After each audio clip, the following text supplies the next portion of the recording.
if you've been on any social media, you'll know that buyer's agents position themselves as the data-driven experts. And if you're a bit like me, you're going, where is this data coming from and who's providing it all? Today's guest is pretty much the behind the scenes on a lot of that data analytics. I've got Matija Djolic in here. I mean, really appreciate you inviting me. Thank you for that. Everything in my life is a weird story. I can't predict my next move. I migrated to Australia, I worked in construction, went to uni. I got my PhD in organisational behaviour. The 9 to 5 really suffocated me. Like literally, I felt like there were hands around my neck every time I went to work. And then I started investing. Everyone had an opinion, and who's right? People are looking at different information. It's not centralized. We said, let's build something for ourselves. Let's build a platform, a software that's going to tell us, okay, where are we going to buy, why, and all of these other things, you know? Well, you do what you say you're going to do, right? Yeah, exactly. G'day everyone. If you've been on, I don't know, any social media, you'll know that buyer's agents position themselves as the data-driven experts. And if you're a bit like me, you're going, where is this data coming from and who's providing it all?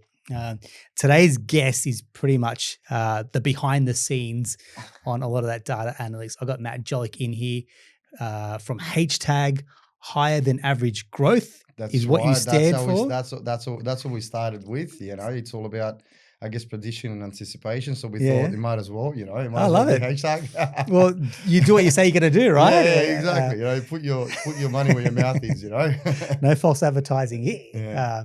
But Matt, I want to say thanks very much. A lot of people have mentioned your name, and I'm very excited to have you here.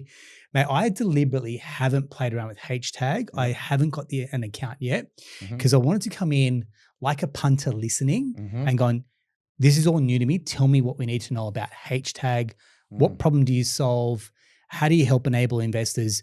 Because from what I understand, you kind of cut across a few parts. You'll go direct to, say, an investor so they can jump on. Yeah. Buyers agents will come in here and use your platform. You said enterprise level as well. So I'm assuming there's big customers, i.e. banks, for example, that are feeding in. So when you're kind of cutting across that scale from enterprise level to consumer level, you're solving a lot of problems, but also it speaks probably a lot about the data and the functionality that sits inside Htag as a platform as well. Yeah. So if you're like me and you're going, I have no idea, I have no frame of reference, welcome to the club, because this is going to be a bit of a 101 session. But I very quickly think that this is going to ramp up. And I say that because a lot of people said, mate, this guy moves quick in terms of you. I've sat next to you and I feel like you're still moving fast while you're sitting still, buddy. I'm intense. Sorry if I'm passing on the negative energy. Dude, it's only, I'm the intense one. I feel a little bit timid next to you is what I'm saying.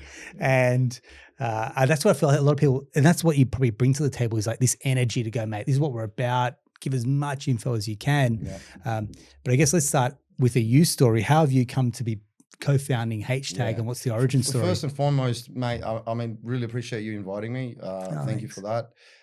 The story is, you know, everything in my life is a weird story. You know, nothing has, I can't predict my next move, and that's what happened in life as well. You know, I migrated to Australia, I think it was in 2000s, you know, standard story, worked in construction, went to uni, you know, was always more that kind of intellectual type where I like to analyze stuff, you know.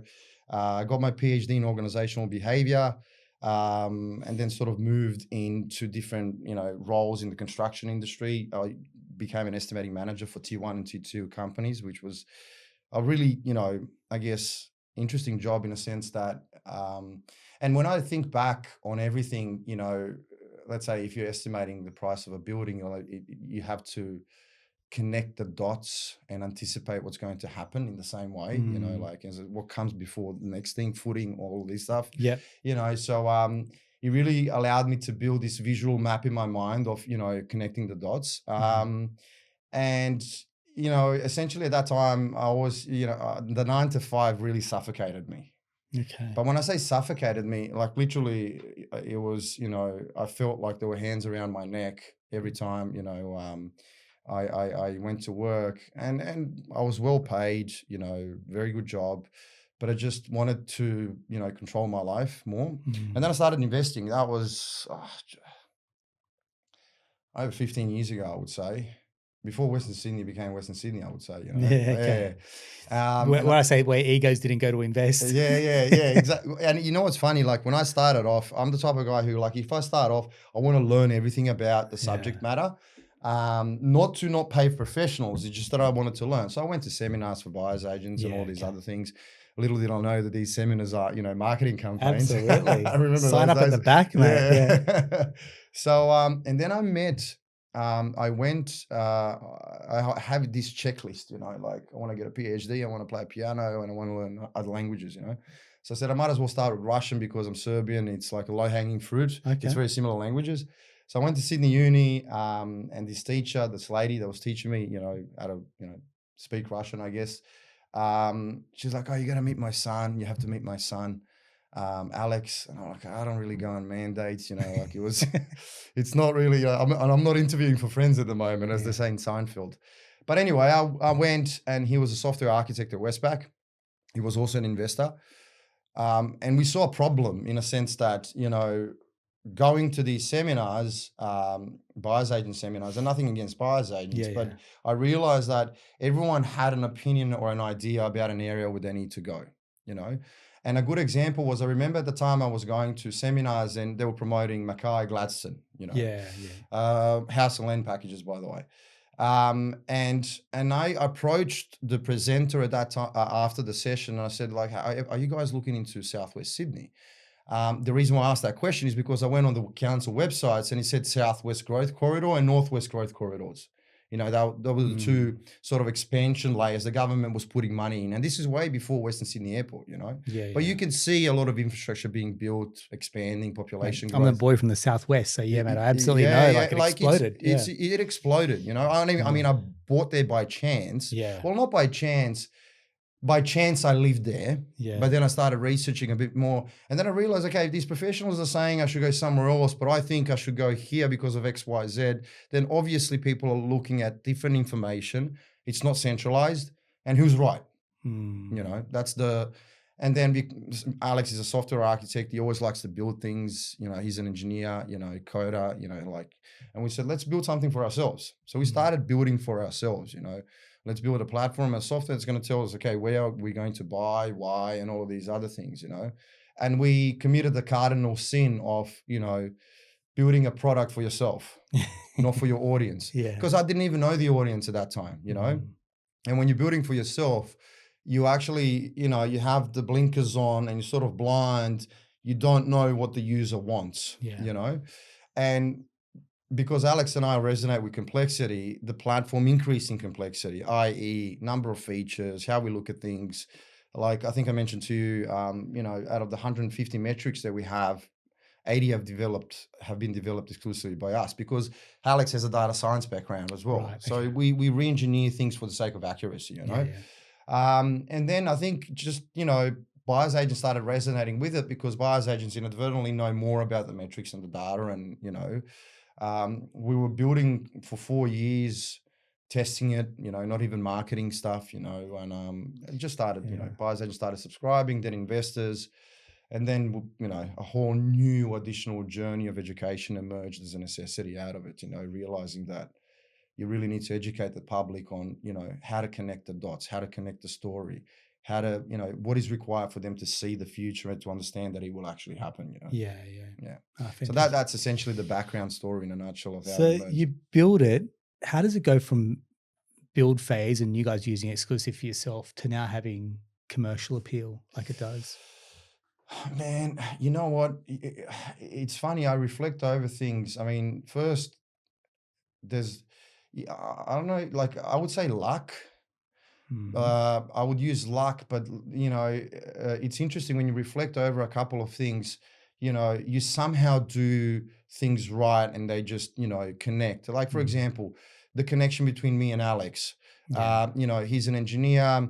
I'm on the spectrum, by the way, so I'm obsessed with pattern recognition. Yeah. So like I can really connect the dots very fast, and us working together, we produce something really robust.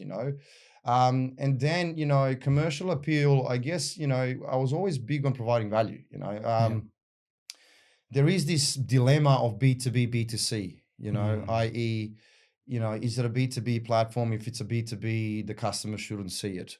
And I don't resonate with that at all. You know, I resonate with, you know, if somebody wants to know, if somebody wants to understand something, I will explain things to them, you know. Yeah, okay. And because of my academic background, I really resonated with explaining things. So that's why we created a community. And then it was just organic. Like, we were bootstrapped. Like, we just, you know, I do what I say, essentially. You know, I'm authentic, I'm reachable. It's not like, you know, I know my customers very well. Created many friends. You know, Fantastic. if they have a problem, they call me. It's not like my PA or anything like that. How do I manage all of that is another thing. Yeah. It's another question. I mean, that's exactly how, I mean, I just picked up the phone. I'm like, hey, mate, I thought I'd get in touch with an assistant. I'm like, go straight to you. And I was like, hey, no. Like, for example, the number for the office, I mean, we have a virtual office, but we have like a, you know, O2 number, diverts to me because I want to speak to the customer.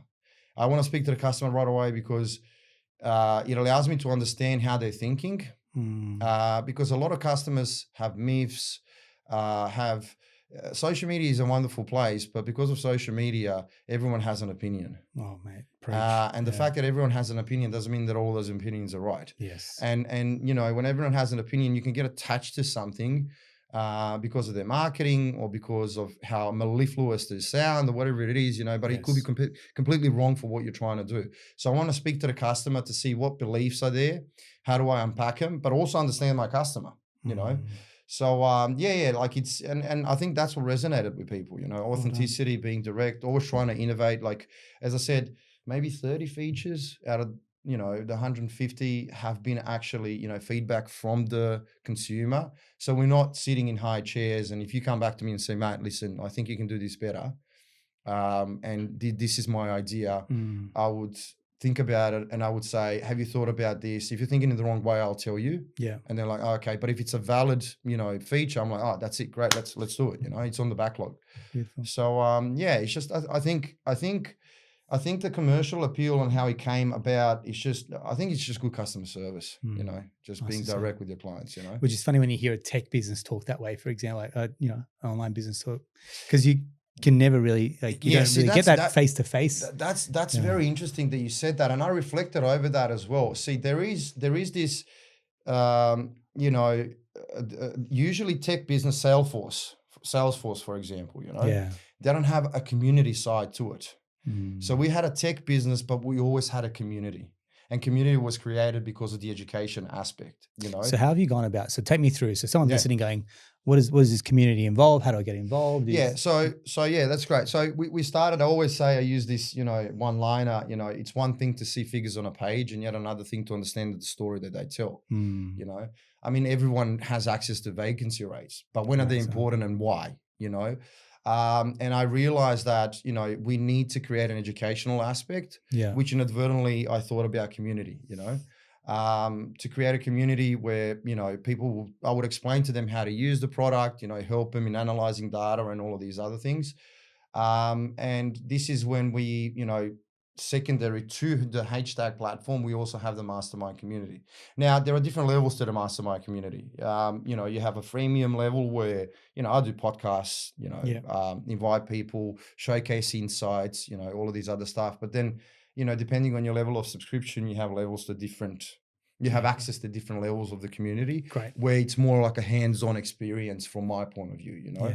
So I actually guide the user, you know, I'm in paralysis analysis. What do I do now? How do I think about it? Because there's a lot of emotions involved in it. I'm glad you said there's emotions, because everyone comes in and goes, no, it's got to be all rational. Like, this is rational, mate. But we're talking about people's money and futures, and it's a highly emotional decision. It is a deterministic game and it's a rational game, but you're a human. You know, do you know what I mean? Absolutely. So as soon as you, let's say, if you're putting your financial future on the line and you tick all of the boxes, you know, then what does the mind do? The mind goes back and goes, okay, have I understood the boxes? Have I ticked the right boxes? Have I didn't? And then you go into this loop and loop and loop. But there is a method. There is a method to the madness. You know, there is a very clear method, because we're dealing with economics. We're dealing with supply and demand. Reducing supply, increasing demand equals price growth. That's it. You know, I mean, I'm simplifying it, but essentially it is economics, you know. So there is a method to the madness, but there is a learning curve. And in that learning curve, you have to actually invest effort to understand what things are, what they mean. I always say, every data point is a representation of behavior. So when I speak to users, I say, okay, if the rents are increasing, what is happening? What is happening on the ground? Well, there's more and more people wanting to rent, and there's not enough rentals available. Think about it. Think about it. What is happening on the ground? Think about behavior, you know, and when you reduce it down to because every data point is a representation of behavior, you know, like I use the example. I went to REBA conference. When was it? A month ago, you know, and there is a divide in the industry when it comes to, you know, what data is in the property space. You know, you have the old school thinkers where they assume that the introduction of data will first take away their jobs, which is incorrect. You're never going to have a platform that's going to replace a buyer's agent or a mortgage broker, you know. But they think it's pseudoscience, you know. But then if I give them an example and I say, well, if I get into my car every morning at 7 a.m. and I drive to Macca's to get, you know, medium long black with 2 extra shots, and I do it 3 times in a row, on the 4th day, Google Maps will tell me that I got 3 minutes to my destination. So that's collecting of data, recognizing pattern, and predicting what's going to happen in the future. It's the same with property. Every purchase that you make, every behavior that you make, everything that you sell, everything, it's just a representation of behavior. And when you aggregate it to a level where you can extrapolate a discernible pattern, you can know essentially what's going to happen, you know? Awesome. Yeah. Thanks very much. You make it sound simple. Hang on, how many data points did you say you guys are at the moment? If we go down to the street level, about 150, because we do have, like, with our service, it's a funnel-like approach.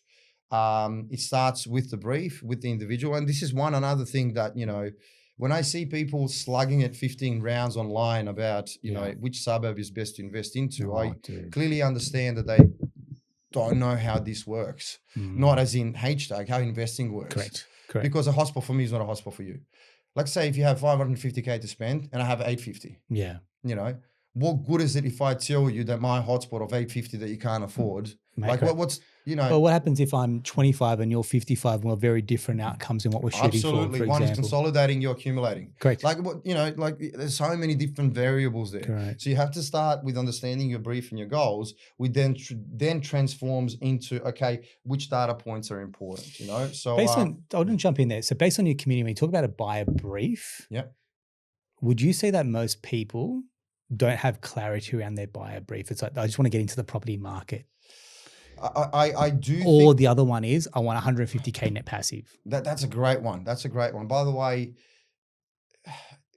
the beautiful thing about the property industry is that it's it's populated with myths. And the myths allow you an opportunity to build a business. You know, because you can bust them.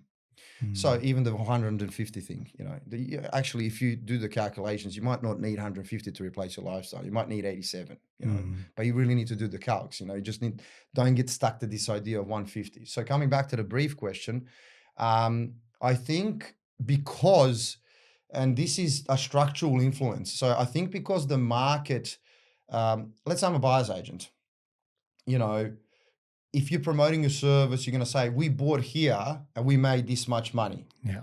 So essentially the marketing campaign is suburb centric. No one discusses what happens before, even if it happened before, you know?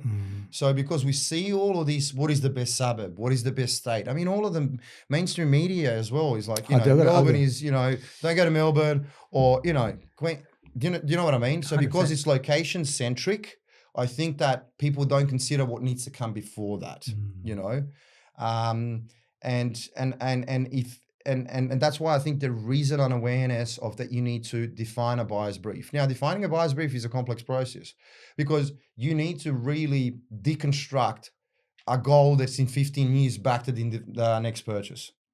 And how do you do that? That's a complex one, you know, but we've sort of distilled it to, you know, 5 different variables. They're very simple questions, but underneath those questions, there's like a 2 or 3 page narrative that I can actually go on and explain. You know? So the way we define a buyer's brief is first, what stage are you at in your portfolio building process? And are you in the accumulation phase, the expansion accumulation, or are you in the consolidation phase? Now, you know, there are different variances to that, as you would know, but if you're accumulating, or if you're building your portfolio now, putting serviceability aside now, because that is a very important, discussion point. You're going to get there by capital growth. You need to generate capital growth. I mean, I don't think you can get wealthy by buying assets that are $50 positive cash flow a week. Thank you. Thank you.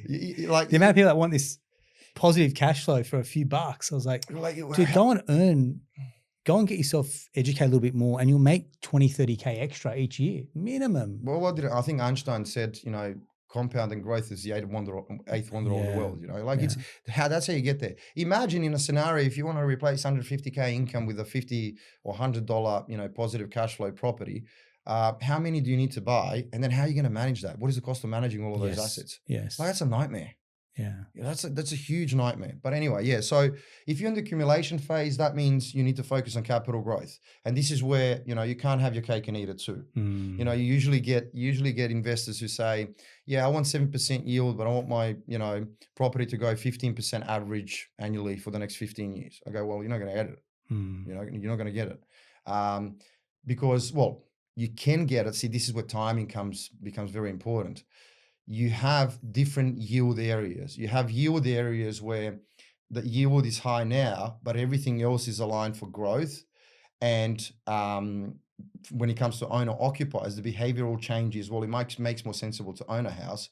So they divert from renting to ownership and purchasing, so the demand increases. Yeah. And when it comes to the higher yield component, investors prefer those areas, so they migrate, and then you have the competition. But you need other stuff aligned in order for that area to continue growing, because you have high yield areas like Newman, they never grow.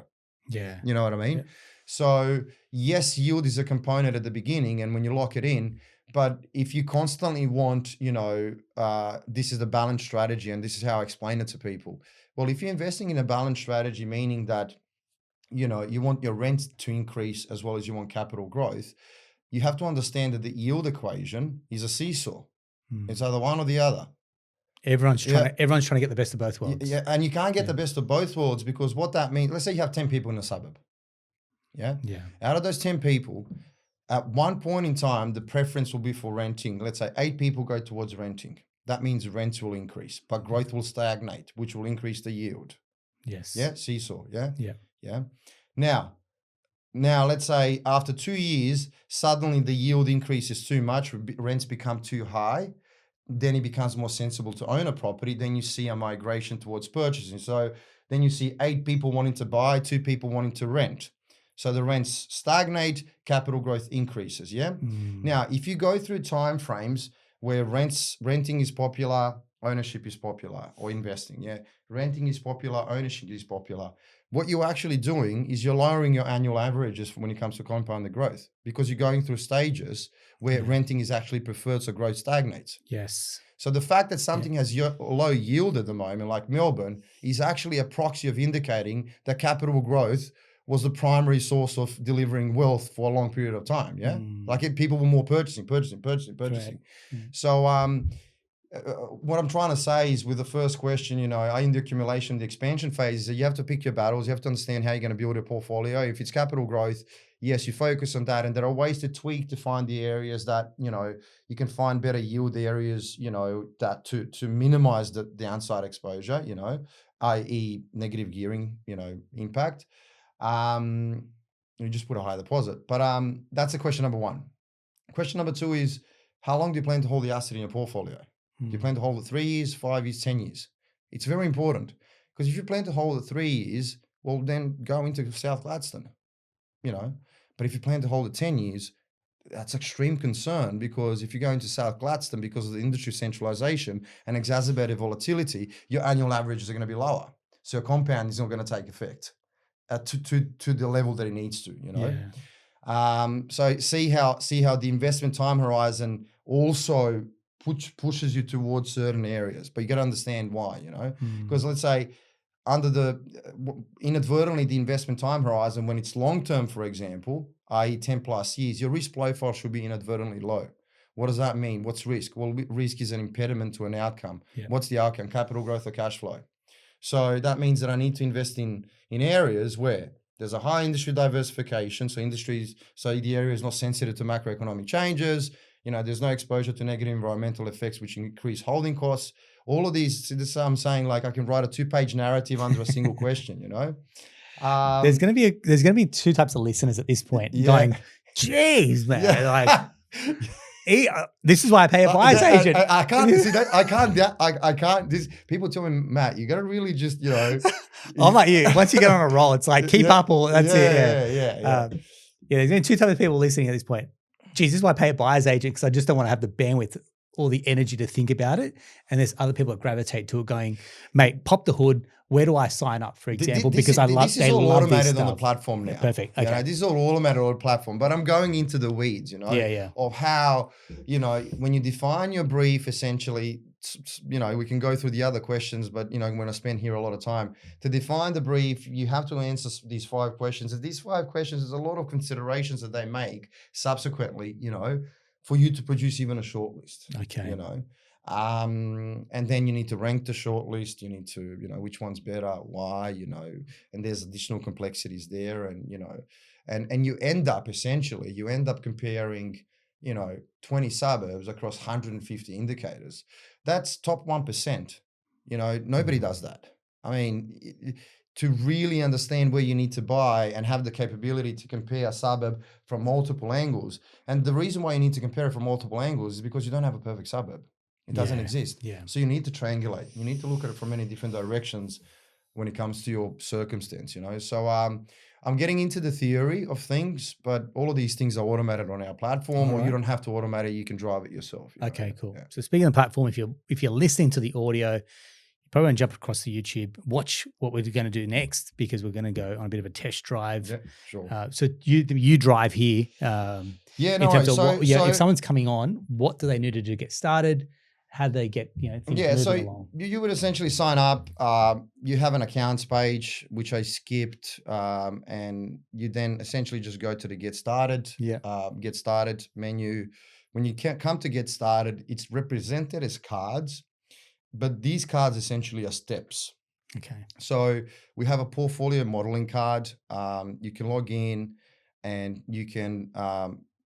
For free, if you're Htag subscriber, for example, you can have a free portfolio tracker where you can insert all of your properties, track your portfolios, no spreadsheets, nothing, and you can even do forward-looking scenarios, the layout. So if I've got existing properties, I come in here, plug them in, and it'll show me what to expect. Is it based on? So no, it will show you. You can essentially track your portfolio, so you can see usable equity. Like I'm not going. So let's say demo client. You will see, your cash flows, nothing is in there, by the way, but you will see your cash flow, your equity position, you go down, you see property value, total debt, total equity, usable equity, how much I have to pay off my PPOR, cumulative savings, like everything is in there. It saves you the spreadsheets, but you can build scenarios if you want, Awesome. So for example, if you're a buyer's agent, you can literally build scenarios and say, okay, but on the basis of information that I've inputted here, let's say at the bottom, which is your properties, your financials, your loans, everything, it's just essentially follow the bouncing ball kind of thing. Mm-hmm. And this is, for example, the goal setting module.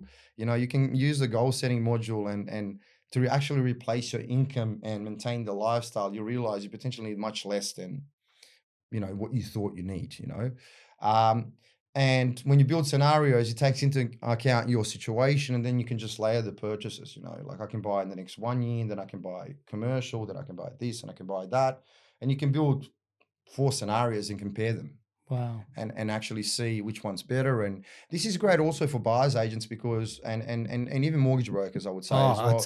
Because brokers, and to jump in. Yeah, go. We were speaking before this about kind of, who's in the box seat. I say brokers. You probably have far more buyers agents that are subscribed to this than mortgage brokers.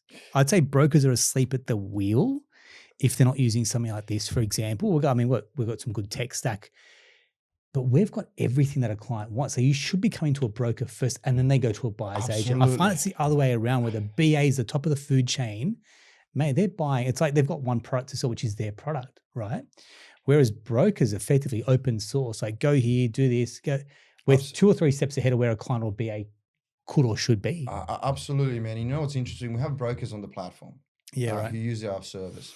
And I can tell you that every single broker that uses our service that I speak to is a cluey person, forward-looking person. He's not asleep at the wheel. And they really use it for, providing strategic guidance to their clients, in many different formats, whether it's portfolio or whether it's suburb analysis or whatever that is, So we do have brokers, absolutely. We don't market to brokers directly. It was just organic, because people like you realized, man, it's I feel like the only data source of truth used to be like, what is it, Cotality now, for example, like RP Data, CoreLogic. Keep changing their bloody name, but that's that's pretty much where like it was the gold standard of data. And then every time I open this up, I'm like, mate, look at this. This is mind blowing. See the problems with Cotality, or not Cotality in general, but with that kind of representation of information. You're downloading reports. I mean, I can assure you that the client probably skips through 80% of it. Probably doesn't understand 65% of it. Oh, mate, totally. Do you know what I mean? So they're literally going to like the value on the property. Is it high, medium, low confidence, for example, or maybe looking at vacancy rates? A couple of sexy data points. So there is a huge explainability layer that is essential and necessary in order for that report to make sense to that user. Yeah. So, I can give you reports, I can give you all of this, but how do I actually use all of these things, So, no, I agree. But I mean, usually we'd start with the portfolio card. You can build scenarios. If you're a buyer's agent, for example, or a mortgage broker, you could have all of your clients listed here, for example. You can see their position, give them a buzz and say, listen, let's say re-engaging your loan book, essentially, for example, you have an equity position of X. That's exactly it. That's a problem with mortgage brokers, the re-engagement of the loan book. You know what I mean? Like, dude, I mean, you got to understand, for most brokers, what happens is this is not revenue producing activity. Talking to a client, oh, your equity is at 65%. Okay, cool. Now what? We're now going to do a scenario. Maybe it comes off, it doesn't, for example. That's why so many brokers just don't manage their back book. And if there was an award given to brokers for who manages their back book, you'd suddenly see that everyone's got a post-settlement. Like, we've got post-settlement people in our team to manage our existing clients. Right? We do the annual reviews, do the equity release reviews, multiple vals, for example. Some clients will go, that's a value add, and some go, all right, that's cool to know, but what am I going to do with that? Yeah. Well, yeah. I mean, you have problem aware and problem unaware people in every industry, So the clients that see value, absolutely, and I think that's necessary, by the way, to do 100%. to really. And by the way, 100%. you can, you come in here, update the valuation, they know their position, all of this. So problem unaware people, you go, what do I do with this? Well, what are your goals? What are you trying to do? Well, you had that discussion with them surely when you started. Why are you buying what you're buying? What are your goals? So, I think it's important, and the problem is that where the property industry is moving in general, and that includes all of the professionals. The clients want to be well informed. It's not anymore, here's 15K, or you're a mortgage broker, your mortgage broker sorted out. I want to know what a trust is. I want to know what a discretionary trust is. I want to know what a unit trust is. Correct. I want to know what the differences are and how does that affect my situation. Tell me about land tax thresholds. Tell me, should I be buying resi commercial? Should I be buying super inside SMSF or not? Exactly. Where would I be? I want to retire on this, or I want to pay off my PPOR by investing in properties, sell them off, get back here. Exactly. And I mean, the affordability issue. I mean, how do you? There's an affordability issue, but you can use property investing and pay off your PPOR. Absolutely. I mean, that's a product in and of itself. Mate, like correct. you can, you can just really just do that. I specialize in this. So bottom line is, I agree completely with you. You need these tools and stuff to really, I guess, help individuals understand how to manage their finances, because I mean, the disparity between wage growth and property price growth has been the biggest since 1970. I mean, it's the Grand Canyon. If you look at the graph, it's ridiculous, and it's going to get worse. It will get worse. Yeah. So that's essentially how you start. You start with a portfolio. As I said, you can insert your portfolio, track it. You can do scenarios. Then you will go to goal matching. Now, this is what I'm saying about the questions. Like, what is your investment time horizon? Let's say it's capital growth. What is your budget? Let's say it's between 550 and 850, and see how the strategies compressed on the right-hand side. They actually narrow, which inadvertently tells you that, how you answer questions produces only a particular strategy for you at this particular time.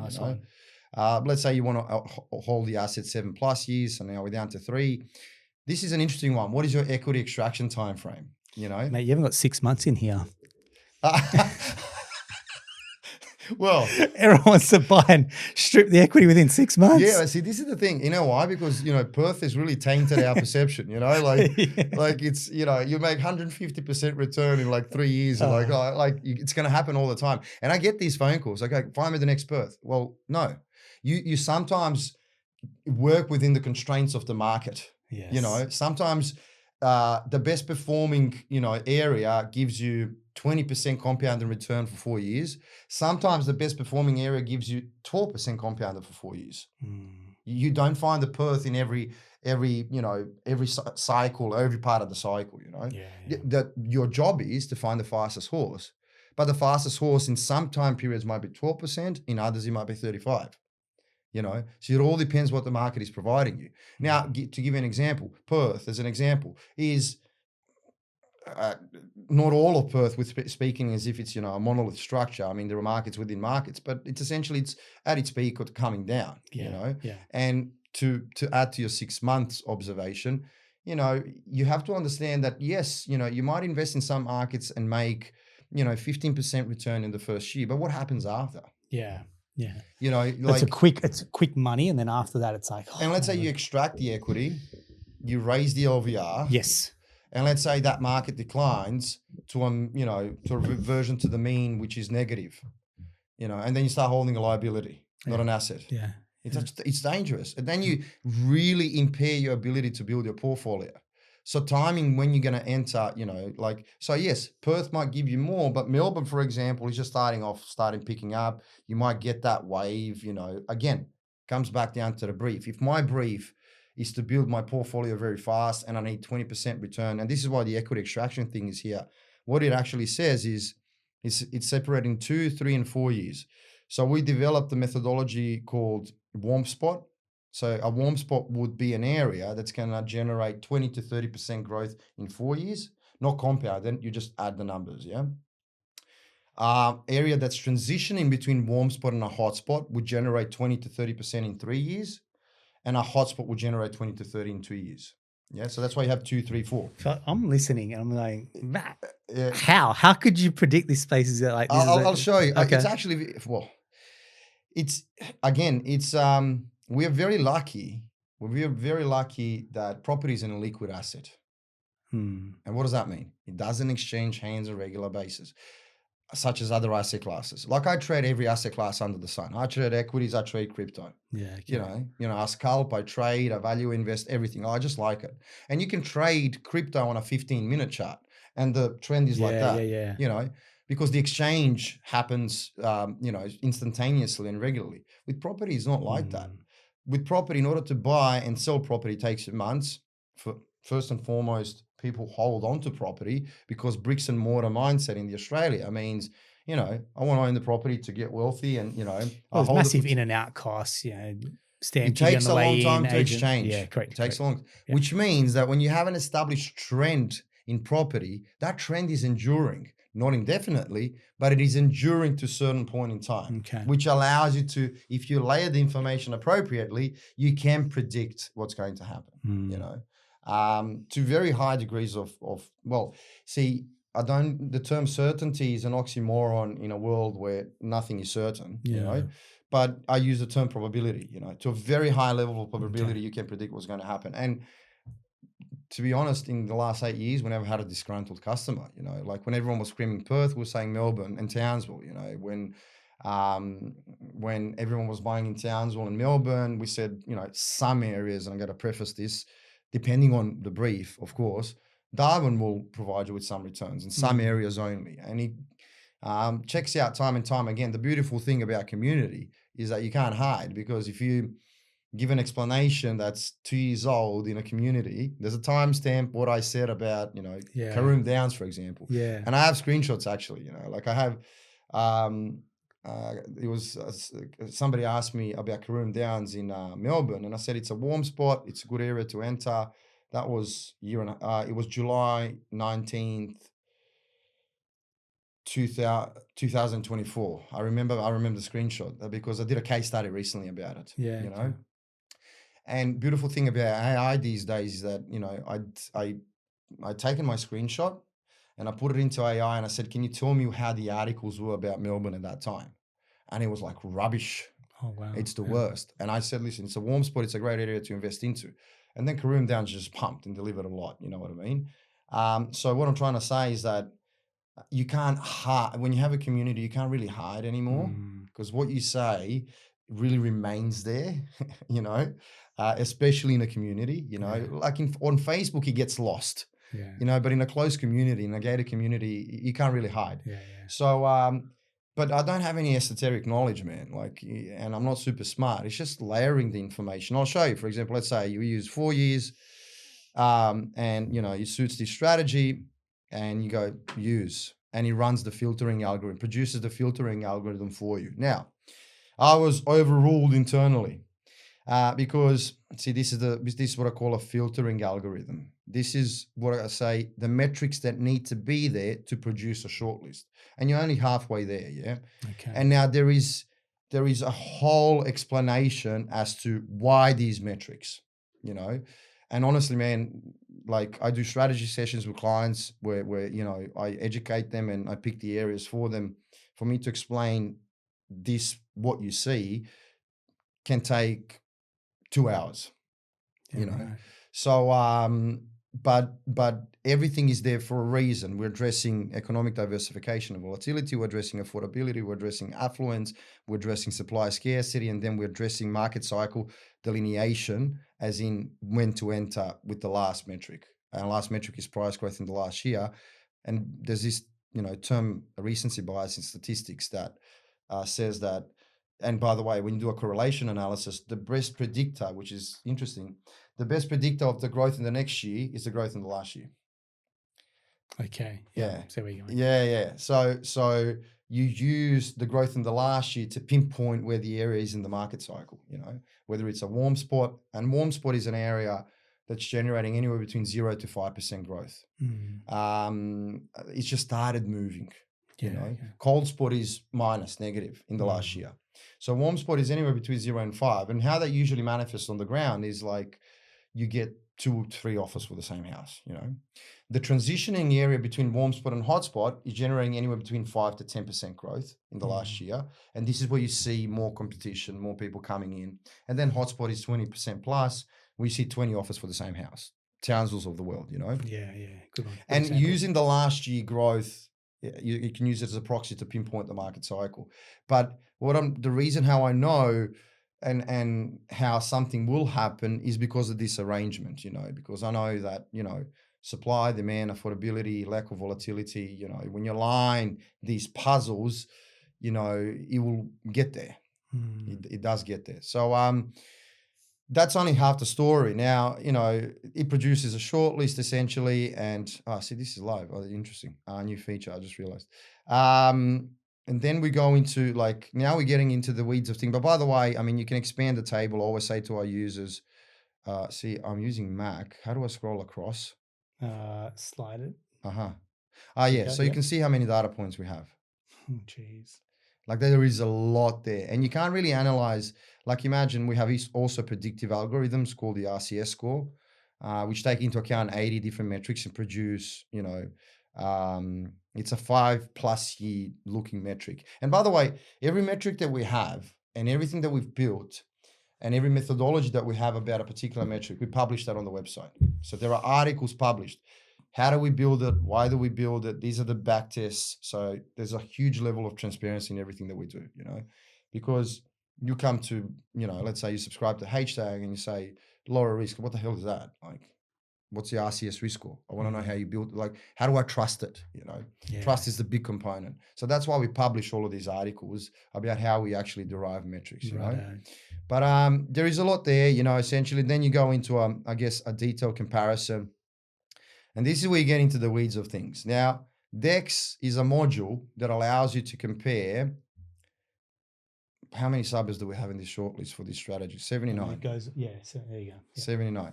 So let's say that means that we can compare 79 suburbs. So using DEX Lite. So you have DEX Lite. and Dex Pro. Dex Lite has 33 metrics. Dex Pro has 105. So that means that you can compare 75 suburbs, whatever the number is, across 33 metrics in a second. Now, what you realize is that, again, we can go into the weeds of things and too long, but we are assigning weightings or the multipliers to different metrics on the basis of what the client is trying to achieve. So to give you an example, let's say you're investing under a cash flow strategy and you just want cash flow. You want that $50 positive cash flow a week. Well, you don't care about stock and market. You care about yield, vacancy rates trends, rental projections. You care about those metrics. And those metrics become first in the hierarchy. And so what you see here is you see these tags, L2, L3, L1. That's a metric hierarchy. Okay. Which metric is more important than the other? Now you see the other tags, ST, LT, MT. So that's long-term, mid-term, short-term. So what Dex allows you to compare all of the suburbs, not only on the base of the hierarchy of what you're trying to achieve, but also on the base of the time frame of your investment. Nice one. Yeah. And you can just generate Dex scores, compare the suburb. There's suburb pages as well. You can go into suburb pages. Depending on your level of subscription. I mean, there's everything there on the suburb page. You can even go in the street level and analyze pockets of streets, public housing, bushfire, flooding, ERSAD. So you even have listings here. What are the available listings? But, you're going down, this is the suburb page. You can expand units or houses. So if I just go back a step, again, people looking, where you've got this, say this part here. So a range, I'm assuming, is that a range? That's one of the metrics. Where this potentially correct. has a range where see, this is up or down. That's great. So that's one of the metrics. It's called capital growth projection. Now, what is a capital CG projection? Yeah. So what is a capital growth projection? So this is an algorithm looking at the shape of the curve all the way 4 decades back and projecting where it will potentially land, top and bottom. Yeah. Now, see, this is very important. This is an algorithm looking at all of the past data and calculating the projection on the base of the curve. And it gives you a range where you could go. Now, how important is this metric? Well, it's not a level 1 metric, it's a level 2 metric, but it's still there. It's like a seasoning on top of a steak. I used this example yesterday in a podcast, So you need to layer information in terms of you first address the most important things, then you address the little bit less important things, then you address the least things, and then you have a complete picture, And the more things you have, the more points of reference you have, the more information you have about a suburb. And that's why we guide our users when it comes to the hierarchy. We tell them this is the hierarchy, address these first, then address these second, then address these third, So capital growth projection is a layer 2 metric or level 2 metric. It is important, but it's not as important as, for example, I'll give you an example. Let's say supply and demand trends. So we have stock on market trends, inventory trends, building approvals, days on market. And I think we're the only organization that actually has 5-year trends for all of the supply and demand metrics. Now, I'm not expanding everything. There's also affordability index, demand profile. There's a lot of here on the suburb pages. But bottom line is, these are the level 1 metrics, supply and demand. So the more severely the trend down in supply and the more improving the demand is, well, in this instance, what do we see from this graph? We see a trending down supply for the last 5 years as well as for the last 1 year. You can see that there is a little line underneath here, which is the short-term trend, and the one above is the long-term trend. So what is this telling me? This is telling me that this suburb has seen an increasing supply scarcity, not only in the last 5 years, but in the last year. There's less and less property on the market. Now, what do we see from the demand side? We see a weakening long-term demand because the days on market trend is increasing, meaning, it takes longer and longer for a property to sell, but you see a short-term divergence. You see that the demand in the short term is improving, so it's dropping down. Anyway, it is all about layering and understanding what to expect from markets. There is a lot here, but as I said to you before, it's one thing to see all of these metrics here, and yet another thing to just connect them into a narrative. And on our platform, you can do it in an automated way. You can do it yourself. You can skin it many different ways. There's LGA pages, there's suburb pages. You're going to get results that come off the back of your search criteria, which then if we keep going upstream, until you can really refine that search criteria, everything else becomes conditional based on that initial search. Absolutely. So getting that criteria You must. locked and loaded. How does someone do that if they're, I'll give you two examples, if they're new to the game or if they're time poor? Okay, so because I'm not saying this is time intensive, but this is. Let's say going back, you start with goal matching, yeah? Yeah, okay. Okay, so if you're an entry-level user, you know, this is why the community aspect is very important, you know. Let's say in the mastermind community, I've built a selection of mini courses. I think that's 4 or 5. Okay. It takes you 2 hours to complete. It's not like a 6-month thing. 2 hours to complete where I explain everything, you know.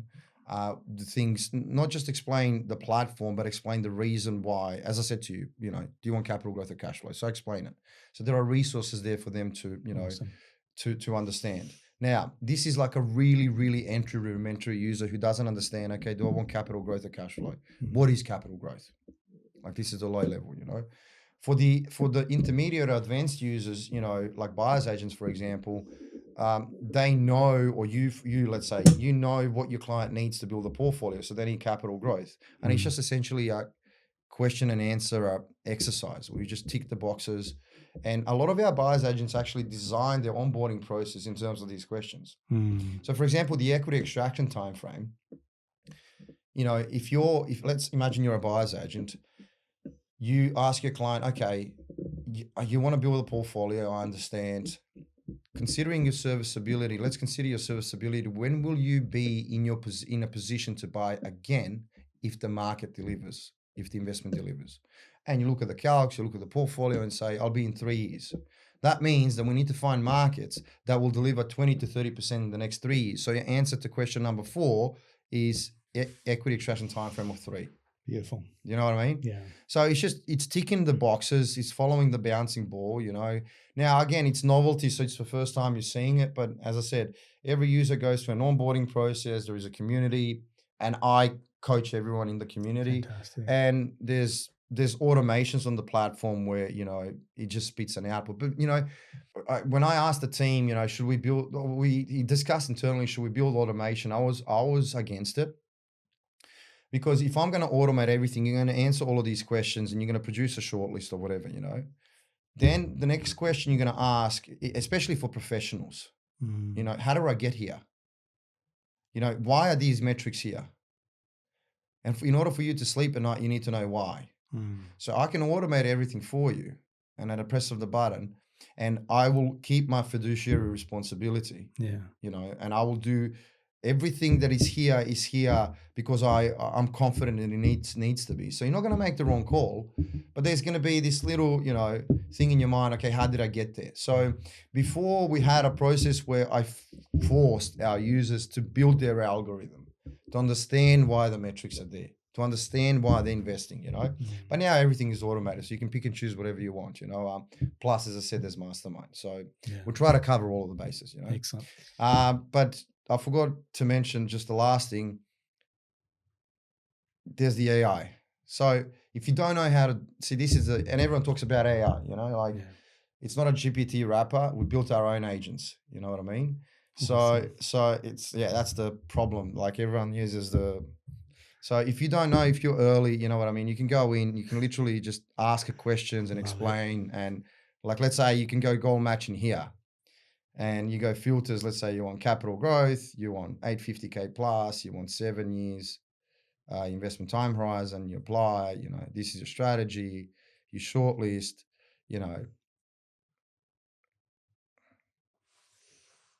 returning goal matching, it's going to spit out a result. Now, this is a communication interface. So this is completely different to ChatGPT in the sense that it possesses 5 decades of data that Htag has, and all of the intelligence and knowledge base that I've built when it comes to data writing, data analysis, everything, you know.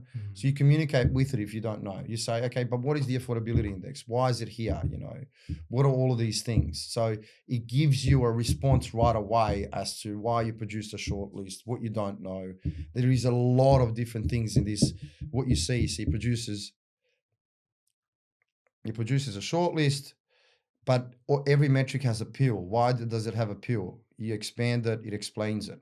If you want to connect the metrics, you go plus you add this metric to another metric, and then it gives you an explanation. Like you can continually speak to it and ask it questions, and which will give you the explanation as to, you know, why things are here, how are they, what you need to consider next. So it gives you the next steps. So again, this is why we introduced the AI, not to leverage this new wave of the AI, but again, to add to that enhanced a layer of explainability where the user doesn't have to wait for me in Mastermind to wake up at 2 a.m. to dispel their concerns, but they can just go on and just ask it a question. And it's like me answering, you know. What's important is that what people don't understand is that when it comes to predicting markets, the best is you need machine learning models to predict market movements. AI is a large language model, sort of machine learning model. So when somebody out there tells you AI predicts market movements, it is completely a different model that can't be used for the property data to predict. So you need, what we did, we built a machine learning model within an AI and a reasoning and conversational interface to actually tell you what you need to do. So it's a really complex product, but it really solves that, I guess, problem that you outlined. Let's say I'm a novice, you know, what do I do? You can follow the bouncy ball, you can just ask it questions. And it's like on the course, it's essentially like a course on demand. Yeah. You know what I mean? The capabilities like are enormous. I mean, you can pass on your clients from your portfolio here. Let's say you pass your portfolio clients and analyze the portfolio for a client, tell me which assets are lagging, why, in response to my goals. Like, it's extremely powerful. Like, I can spend a lot of time talking about it, but we'll get you back, mate. There's much more to this, but I mean, yeah, that's essentially in a nutshell. Mate, I can see why everyone's raving about this over other data platforms. If I can be, thank you, man. Really open. That's not blowing any smoke, my friend. It's just more to go. When you guys have come into this with not the commercial first, like, we're not going to monetize this, we're going to weaponize this to go, hey, look, this is what investors need. Whether it's you're a do-it-yourself investor, whether you're doing it with a buyer's agent, whether you want to be hands-on with your portfolio, whether you just want to double check what a BA is sending you, and you can self-verify at that point. And I think that becomes important because a lot of people abdicate their decision to a BA. Go off, do it for me, and I expect results. Whereas if you're in the trenches with your BA, go, okay, yep, I've got the property, for example, and they're going to serve you a property. But there's everything else that comes when we keep going upstream going, but these are my metrics for success. This is my time horizon. This is my budget, for example. And you can put yourself back into the driver's seat. And I think that's probably what I see is the missing link at the moment, which is people come in, engage a broker, that's cool, that we have our swimming lane to be in. Then they go to a BA going, now you do this for me with my budget, but they're second guessing the BA, for example. Well, if you're second guessing them, then hop on here. Well, second guessing, then you need to have the tools to second guess them. To understand what questions to really ask. Now there are great BAs. Don't get me wrong. Correct. There are great. There's everything good and bad, you know. And what is interesting, I just had a phone call in the car with a gentleman.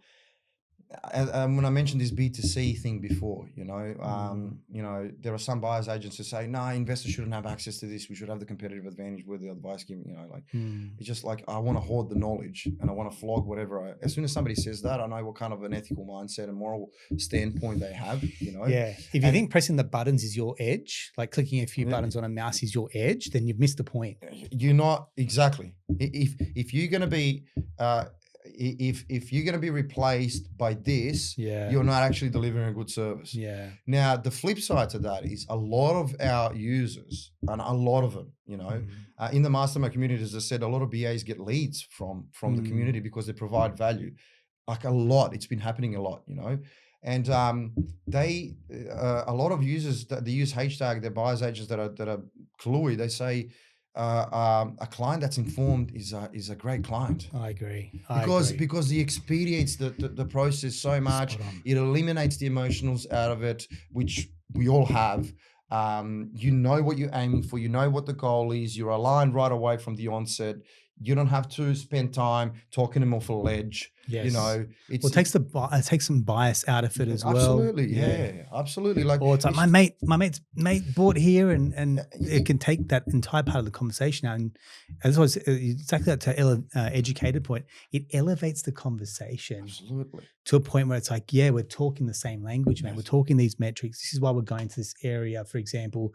We've got boots on the ground that you haven't seen, or sometimes the data hasn't caught up with yet. Absolutely. And yeah, I think there's so much more. Aaron, we use buyer's agents. Htag purchases. Htag purchases.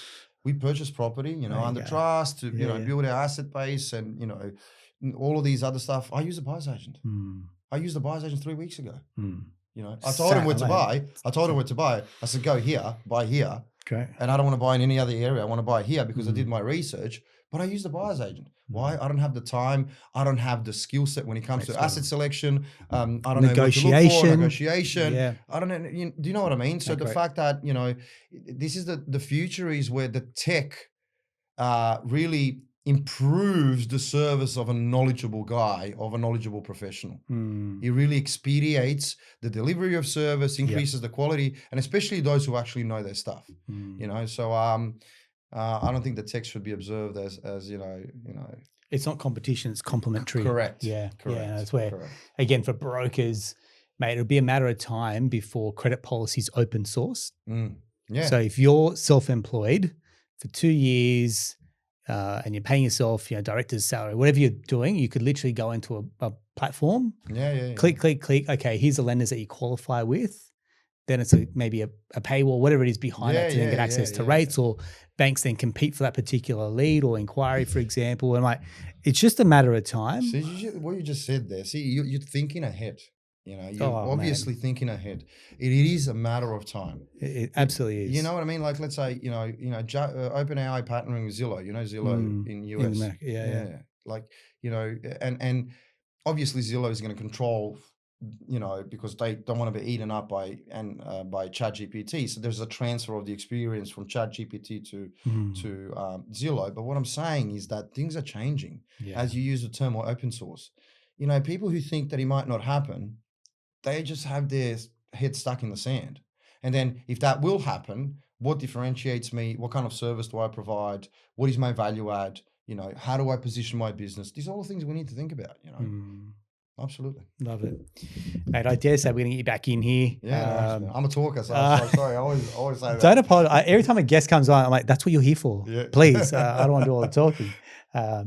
Maybe if anyone wants to watch your stuff, I mean, there's been a few really good podcasts that you've been on as well. But I think most importantly, this does a lot of the talking. The platform Htag does a lot of the talking. So I want to get in there. I want to do something together. We've got a community that we work on. I'd love to get you behind the scenes, talking to our property accelerator group as well, because I think they're the type of clients that very much suit Htag.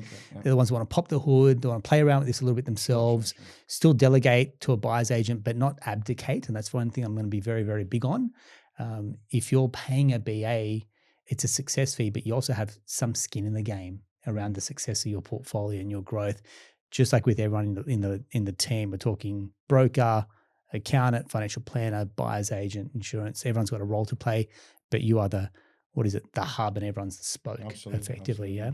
So Matt, I want to say thank you very much. I know you could keep talking for hours, Matt. Yeah. I mean, it's I really appreciate you invited me to talk about this. I'm passionate about this. You know, I was always, you know, the type of a guy who believes. I actually align with Alex Hamosi here in a sense that you know, give all of the value that you can, you know, and as much as you can. And I think it's important because there's a lot of misconceptions in the industry. So, yeah, I appreciate you providing me the platform to say that. Good on you. Good on you. Yeah, guys, skills. An educated investor is going to be a great investor with success as well. So if this episode has resonated, or you know someone else is that way inclined, tech, wants to get themselves in the driver's seat, then share that episode. We love when people share, whether a partner, friend. The ripple effect gets bigger and bigger as well. That's a wrap for another episode of the Australian Property Investment Podcast. A couple of things. If you want to be part of the accelerator group, just drop us a DM through our website, through our socials as well. We'll meet on the second Wednesday of every month. I dare say to compliment what you guys are doing. If you want to jump into Htag, reach out, let us know, and we'll hit up Matt for some type of offer there as well. Organize whatever, All right, perfect. Thanks very much. We'll talk to you next time.